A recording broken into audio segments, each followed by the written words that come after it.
Hello and welcome to engineering bus institute. तो guys आज हम लोग अपने डे 11 पे पहुंच गए हैं सिविल थ्रू क्वेश्चंस की सीरीज़ में, जिसमें हम लोग फ्लूइड मैकेनिक्स सब्जेक्ट अभी कवर कर रहे हैं। तो इस सीरीज़ में हम लोग जो SSC JE GATE ESC state AE JE में आए हुए प्रीवियस ईयर क्वेश्चंस हैं उनको सॉल्व करते हैं। और अभी हम लोग एसएससी जेई के प्रीवियस ईयर क्वेश्चन सॉल्व कर रहे हैं। हम लोगों ने 120 क्वेश्चन एसएससी जेई में आए हुए ऑलरेडी अपने लास्ट 10 डेज में कंप्लीट कर चुके हैं। और अभी हम लोग 121 टू 130 क्वेश्चंस को अच्छे से डिस्कस करेंगे और उनके हेल्प से अपने थ्योरेटिकल कॉन्सेप्ट मजबूत करने की कोशिश करेंगे। गाइज आगे बढ़ने से पहले मैं बता दूं कि हमारा टेलीग्राम चैनल है which is engineering bus institute. इसमें हम लोग डेली क्विजेज अपलोड करते रहते हैं सिविल इंजीनियरिंग के और जनरल अवेयरनेस के। तो जनरल अवेयरनेस का अलग चैनल है और जो सिविल इंजीनियरिंग के क्वेश्चन क्विजेस का है वो अलग चैनल है। इन दोनों ही चैनल्स का लिंक आपको इस वीडियो के डिस्क्रिप्शन में मिल जाएगा। और आज की डेट में जो हमारा टाइम टेबल है डिफरेंट क्विजेस को अपलोड करने का वो ये है। तो आप वहाँ पर जाके इन चैनल्स को सब्सक्राइब कर सकते हैं और इन क्विजेस को अटेम्प्ट कर सकते हैं। तो बढ़ते हैं आज के क्वेश्चंस की तरफ को। पहला क्वेश्चन है इन द बर्नौलीज इक्वेशन। और ये जो भी क्वेश्चंस हम लोग इस सीरीज़ में कराते हैं वो अभी जो फ्लूइड मैकेनिक्स का आज हमने 6 PM पे हमने जो क्विज अपने टेलीग्राम चैनल में डाला था उन्हीं क्विजेस का डिस्कशन है, ठीक है। और ये क्वेश्चंस एसएससी जेई में प्रीवियस ईयर में आए हुए हैं। फर्स्ट क्वेश्चन है in the Bernoulli's equation written as P by rho g plus v square by 2g plus z is equals to constant each of the term represent energy per unit, ठीक है। तो P by gamma का मतलब क्या है? P by rho जी, ठीक है। Gamma मतलब क्या होता है? Specific weight. इसको गामा से भी रिप्रेजेंट कर सकते हैं, ओमेगा से भी रिप्रेजेंट करते हैं। It is what? Specific weight. That means what? Weight per unit volume, ठीक है। बर्नौलीज इक्वेशन क्या होती है? P by rho g plus v square by 2g plus z is equals to constant. अब इसमें क्वेश्चन में इसने पूछ रखा है कि जो ईच ऑफ द टर्म है it represents each of the term represents energy per unit what, ठीक है। तो हमें पता है कि जो हमारी बर्नौलीज इक्वेशन है it is based on the conservation of energy, ठीक है। और each of the term represents energy per unit wait. तो जो P बाय रो जी है it is representing pressure energy per unit wait. और जो ये वी स्क्वायर बाय 2g है it is representing kinetic energy per unit wait. और जो Z है it is representing potential energy per unit weight, ठीक है। तो इसी इक्वेशन को हम एक और तरीके से लिख सकते हैं। अगर हम ये जो इक्वेशन 1 है इसको हम g से मल्टीप्लाई कर दें तो जो हमारी इक्वेशन 2 आएगी वो आ जाएगी P by rho plus v square by 2 plus g z is equals to constant, ठीक है। तो ये भी बर्नौलीज इक्वेशन का ही एक और फॉर्म है। इस फॉर्म में भी आपसे क्वेश्चन में पूछ सकता है वो। अभी ये जो क्वेश्चन है इसमें इस फॉर्म में पूछ रखा है। इस फॉर्म में अगर पूछेगा तो ईच टर्म रिप्रेजेंट्स व्हाट? ये वाला P बाय रो है, ये होगा pressure energy per unit weight. V square by 2 this is what? Kinetic energy per unit, sorry weight नहीं, per unit mass, kinetic energy per unit mass. और ये है potential energy per unit mass, ठीक है। अगर हम बर्नौली इक्वेशन को g से मल्टीप्लाई कर दें तो each term is representing energy per unit mass. और जो इक्वेशन 2 है इसको अगर हम रो से मल्टीप्लाई कर दें तो ये क्या हो जाएगी? ये बन जाएगी P plus rho v square by 2 plus rho ji z is equals to constant, ठीक है। तो इस फॉर्म में भी आपको क्वेश्चन पूछा जा सकता है। तो इसमें जो P है it is representing what? Static pressure.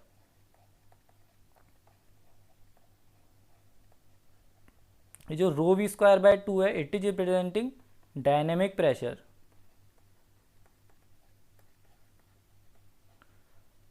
और ये जो रो जी जेड है it is representing hydrostatic pressure,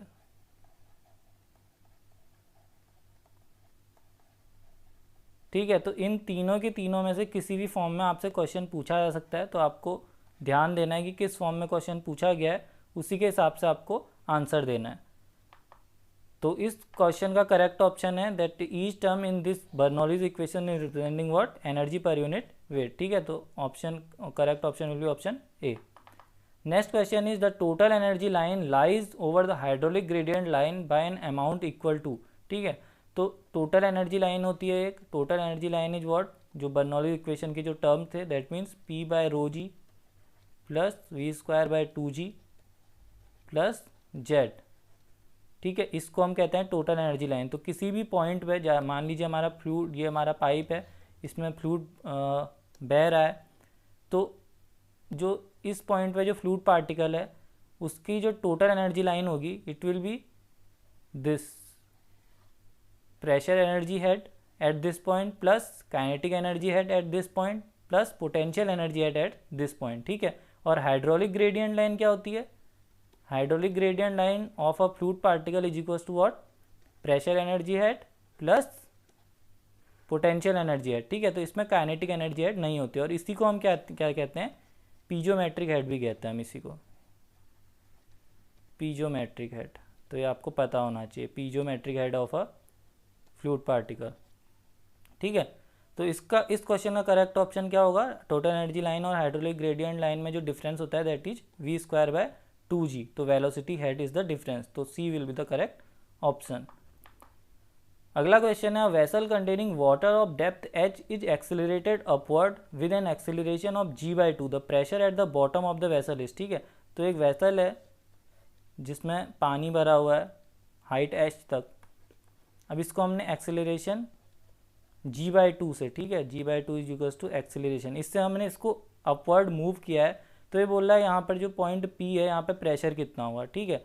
अब हमें एक बात पता है, हमने बचपन में पढ़ी है कि मान लीजिए ये लिफ्ट है, इसमें कोई आदमी है, तो अगर ये लिफ्ट ए एक्सेलरेशन से नीचे आएगी तो ये जो आदमी है इसका वेट क्या हो जाएगा, mg-a। वहीं अगर ये लिफ्ट ए एक्सेलरेशन से ऊपर को जा रही है तो ये जो यहाँ पर जो आदमी बैठा है इस लिफ्ट में, इसका जो वेट होगा इट विल बी mg+a, ठीक है। तो इस केस में जो हमारी ये लिफ्ट है ये ऊपर को जा रही है, तो इसलिए जो एक्सेलरेशन है, जो एक्सेलरेशन ड्यू टू ग्रेविटी है, उसमें ए जो एक्सटर्नल एक्सेलरेशन है वो ऐड हो जाएगा, ठीक है। तो पॉइंट पी पे हमारी इक्वेशन क्या होती थी प्रेशर की, प्रेशर की इक्वेशन होती थी हमारी, प्रेशर इज इक्वल टू हम लिखते थे रो जी एच या फिर रो जी जेड, जो हाइट है फ्री सरफेस से जो डेप्थ है वो है एच, और rho is the density of the liquid, और G is the acceleration due to gravity. लेकिन इस केस में क्योंकि हमारा जो पूरा सिस्टम है ये ए एक्सेलरेशन से, ए इक्वल्स टू g/2 एक्सेलरेशन से ऊपर को जा रहा है, तो हमारे जी जो वैल्यू है इसमें, ये जो ए एक्सेलरेशन ए की वैल्यू है ये ऐड हो जाएगी, ठीक है। तो हमारा प्रेशर की जो वैल्यू होगी इस केस में it will be rho into g plus g/2 से ऊपर को आ रहा है g/2 इंटू एच, ठीक है। तो ये इक्वल्स टू क्या आ जाएगा, रो इंटू 2g प्लस जी इंटू एच, तो ये इक्वल्स टू आएगा 3/2 रो जी एच। अब रो जी इज व्हाट, स्पेसिफिक वेट, ठीक है। स्पेसिफिक वेट को हम गामा से भी रिप्रेजेंट करते हैं, ओमेगा से भी रिप्रेजेंट करते हैं, तो इसको हम लिख सकते हैं 3/2 गामा एच, ठीक है। तो option D will be the correct option. Question है, fire hose nozzle is generally made of, ठीक है। तो एक फायर होज नोजल होती है, ज़्यादा आपको डिटेल में जानने की ज़रूरत नहीं है इसके, बस एक इस क्वेश्चन को याद कर लेना, क्योंकि इस टाइप का क्वेश्चन अगर एक बार एसएससी में पूछा गया है तो आगे भी किसी जेईई एग्ज़ाम में आ सकता है। तो ये कन्वर्जेंट शेप की होती है, कन्वर्जेंट का मतलब इसका शेप जो है वो डिक्रीज करता रहता है, ठीक है। डाइवर्जेंट का मतलब क्या है कि जो साइज है, जो सरफेस जो क्रॉस सेक्शनल एरिया है वो अगर इंक्रीज करता रहेगा तो हम कहेंगे डाइवर्जेंट, और अगर डिक्रीज करता रहेगा तो ये हो गया कन्वर्जेंट, ठीक है। तो जो हमारा फायर होज नोजल होती है वो इस तरीके की होती है, इसका जो सरफेस एरिया है, जो क्रॉस सेक्शनल एरिया है वो डिक्रीज करता रहता है विद इन लॉन्गिट्यूडनल डायरेक्शन। तो इसका, इस क्वेश्चन का करेक्ट आंसर होगा ऑप्शन बी। क्वेश्चन है, energy loss in flow through nozzle as compare to venturi meter is. तो हमसे बोला है कि नोजल और वेंचुरी मीटर में क्या डिफरेंस होता है। देखिए जो हमारी डिस्चार्ज है ना, डिस्चार्ज किसी भी पाइप के थ्रू, मान लीजिए पाइप है इसमें पानी फ्लो कर रहा है, तो इसमें अगर हमें डिस्चार्ज फाइंड आउट करना है, डिस्चार्ज रिप्रेजेंटेड बाय क्यू, तो इसके लिए हम 3 टाइप के इंस्ट्रूमेंट जनरली यूज़ करते हैं। First is venturi meter, then is orifice meter,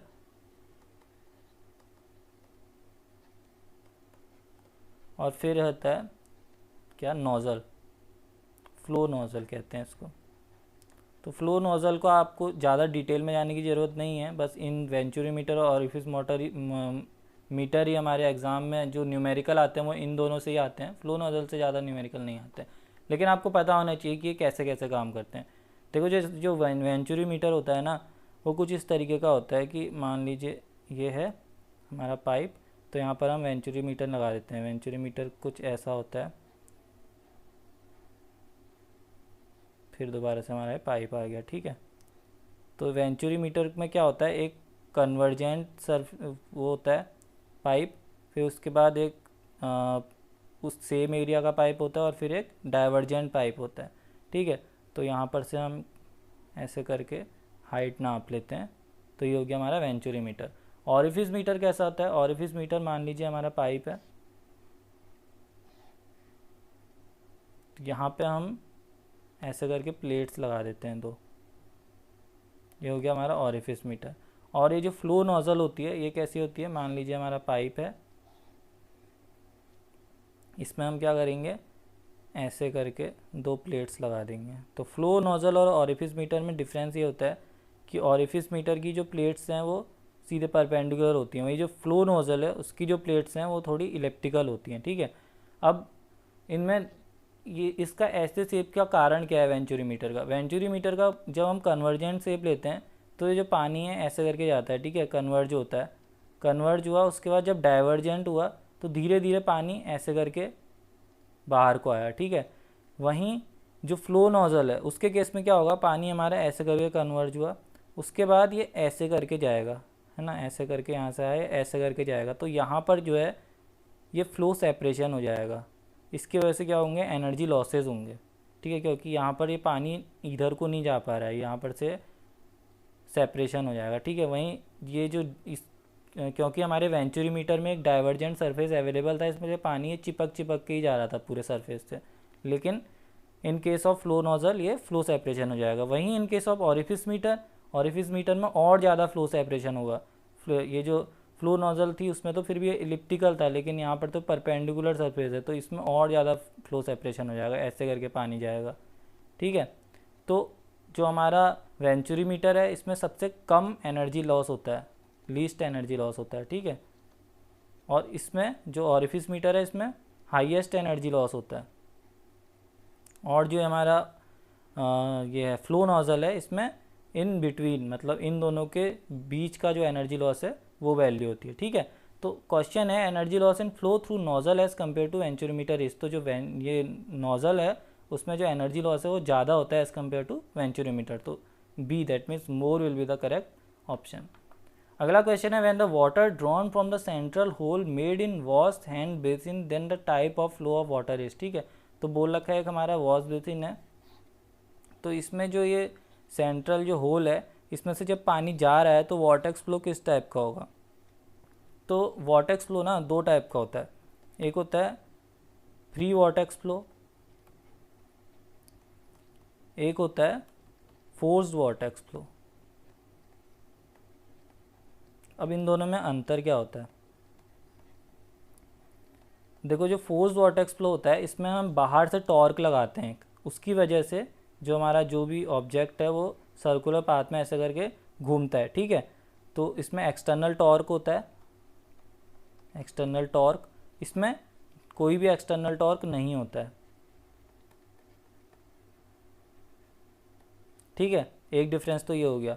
और क्या डिफरेंस होगा, जो हमारा फोर्स्ड वॉर्टेक्स होता है ना, इसमें क्या होता है, जो वेलोसिटी होती है किसी भी पार्टिकल की, it is directly proportional to radius, ठीक है। ये जो यहाँ से सेंटर से जितनी डिस्टेंस होगी उस पार्टिकल की उसके प्रोपोर्शनल होती है वेलोसिटी, ठीक है।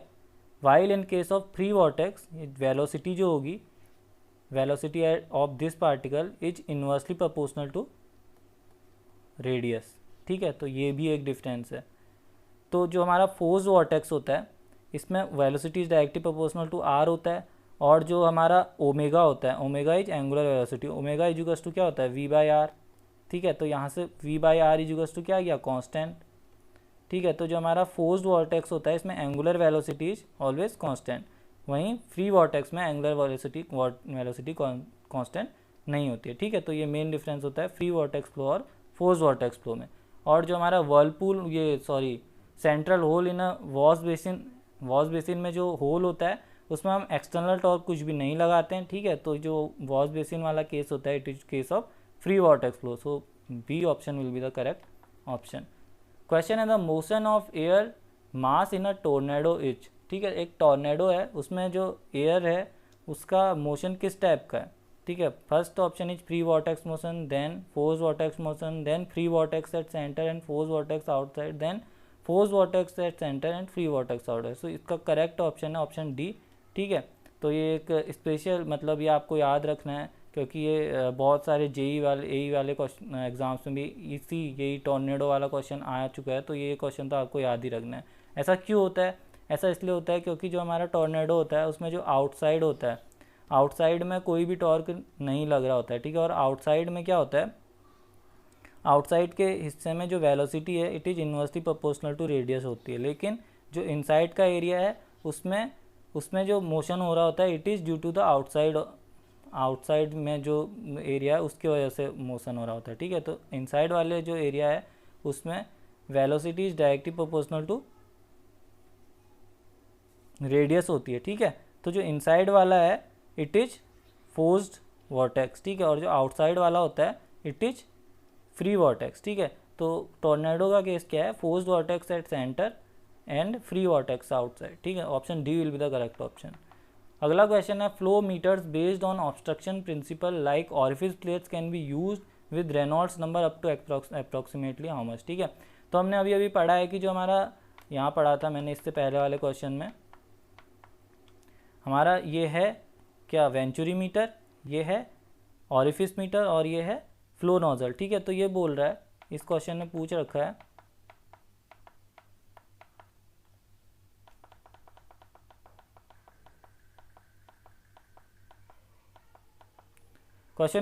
Flow meters based on obstruction principle. तो जो हमारा ऑरिफिस मीटर है और जो हमारा फ्लो नोजल थी वो दोनों के दोनों ऑब्स्ट्रक्शन प्रिंसिपल पर काम करते हैं, ठीक है। लेकिन जो हमारा वो था वेंचुरी मीटर वो ऑब्स्ट्रक्शन प्रिंसिपल पर काम नहीं करता, उसमें कोई ऑब्स्ट्रक्शन नहीं लगाते हम इस तरीके से एक कन्वर्जिंग क्रॉस सेक्शनल एरिया बनाते हैं, फिर उसके बाद एक डाइवर्जिंग क्रॉस सेक्शनल एरिया बनाते हैं, ठीक है। उसकी हेल्प से हम डिस्चार्ज फाइंड आउट करते हैं। तो ये बोल रहा है flow meters based on obstruction principle, जो ये ऑरिफिस मीटर और जो ये फ्लो नोजल है इसके केस में रेनॉल्ड नंबर कितना होना चाहिए। हमने अभी डिस्कस किया है कि जो हमारा ऑरिफिस मीटर है और जो ये फ्लो नोजल है इसमें जो लॉसेज होते हैं वो बहुत ज़्यादा होते हैं। और क्योंकि लॉसेज क्यों होते हैं, क्योंकि जो फ्लो है वो सेपरेट कर जाता है, ठीक है। तो यदि हमारा लेमिनार फ्लो होगा तो वो कम सेपरेट करेगा, लेकिन अगर टर्बुलेंट फ्लो होगा तो वो और ज़्यादा सब वो कर जाएगा सेपरेट, क्योंकि लेमिनार फ्लो होता है वो स्ट्रीमलाइंड होता है, वो कम सेपरेट करता है, लेकिन टर्बुलेंट फ्लो और ज़्यादा वो कर जाएगा सेपरेट। तो इसलिए हम ऑरिफिस मीटर और ये जो फ्लो नोजल है ये बस लेमिनार फ्लो वाले फ्लूइड्स के लिए यूज़ करते हैं। टर्बुलेंट फ्लो में हम इनको यूज़ नहीं करते हैं क्योंकि सेपरेशन बहुत ज़्यादा हो जाएगा, उन केस में हम वेंचुरी मीटर यूज़ करते हैं, ठीक है। तो ये जो क्वेश्चन पूछा गया obstruction principle that means orifice plates हम मेनली लेमिनार फ्लो वाले फ्लूइड के लिए यूज़ करते हैं, that means for fluids having Reynold number less than 2000, ठीक है। तो option C will be the correct option. Question है Pitot tube is use to measure. तो हमें पता है पायटॉट ट्यूब किस चीज़ के लिए, velocity at of average velocity के लिए नहीं करते, ठीक है, यूज डिस्चार्ज के लिए भी नहीं करते। तो velocity at a point and stagnation pressure, ठीक है। तो स्टैग्नेशन प्रेशर के लिए भी हम यूज़ करते हैं और वेलोसिटी एट अ पॉइंट के लिए भी यूज़ करते हैं। तो यहाँ पे प्रेशर भी सही हो सकता है बट स्टैग्नेशन प्रेशर के लिए हम यूज़ करते हैं, तो ये गलत तो हुआ। वेलोसिटी किस एवरेज वेलोसिटी के लिए हम नहीं करते, ठीक है। हम किसी भी पॉइंट यहाँ पर हमें निकालनी है, यहाँ पे निकालनी है, यहाँ पे निकाल सकते हैं, कहीं पर भी नहीं हम निकाल सकते हैं। लेकिन एवरेज वेलोसिटी का मतलब क्या, हम पूरे के पूरे सरफेस पूरे के पूरे सारे पॉइंट्स का एवरेज, ठीक है, ऐसा नहीं निकालते हम क्या निकालते हैं, velocity at a fixed point निकालते हैं with the help of Pitot tube, ठीक है। तो option C will be the correct option. Question है the Rankine half oval body is subjected to the two-dimensional flow having velocity v. The typical streamline is shown in the following diagram. The point A in the diagram shows what? ये है point A, ठीक है। तो ये बड़ा सा question दे दिया, इससे आप घबराना मत क्योंकि आसान सा है। तो ये बोल रखा है कि जो पॉइंट ए है ये क्या शो करता है, option A, point eight which velocity maximum. तो मैक्सिमम वेलोसिटी तो यहाँ पे बिल्कुल नहीं होगी, क्योंकि यहाँ से आ रहा है फ्लो, ऐसे करके जा रहा है, तो यहाँ पे मैक्सिमम नहीं हो सकती, क्योंकि यहाँ पे फ्लूइड रुक जा रहा है, ठीक है, तो ये गलत ऑप्शन है। सेपरेशन पॉइंट, सेपरेशन भी यहाँ पे कहीं शो नहीं हो रहा, तो सेपरेशन पॉइंट भी नहीं है, ठीक है। स्टैग्नेशन पॉइंट, स्टैग्नेशन पॉइंट है ये। स्टैग्नेशन पॉइंट का मतलब जहाँ पे हमारा फ्लूइड एकदम से रुक जा रहा है, जहाँ पर वेलोसिटी इक्वल्स टू 0 हो जा रही है, ठीक है। तो option C will be the correct option, that means this point A is the stagnation point, ठीक है। तो इस क्वेश्चन का करेक्ट ऑप्शन है option C. So that's it guys, ये थे आज जो हमने अपने टेलीग्राम चैनल पे फ्लूइड मैकेनिक्स का क्विज अपलोड किया था, उसका सॉल्यूशन। अगर ये वीडियो आपको अच्छी लगी तो इसको लाइक करना, अगर गंदी लगी तो डिसलाइक भी कर सकते हो। बाकी ऐसे ही सिविल इंजीनियरिंग से रिलेटेड सारी की सारी वीडियोस देखने के लिए हमारा चैनल सब्सक्राइब कर देना।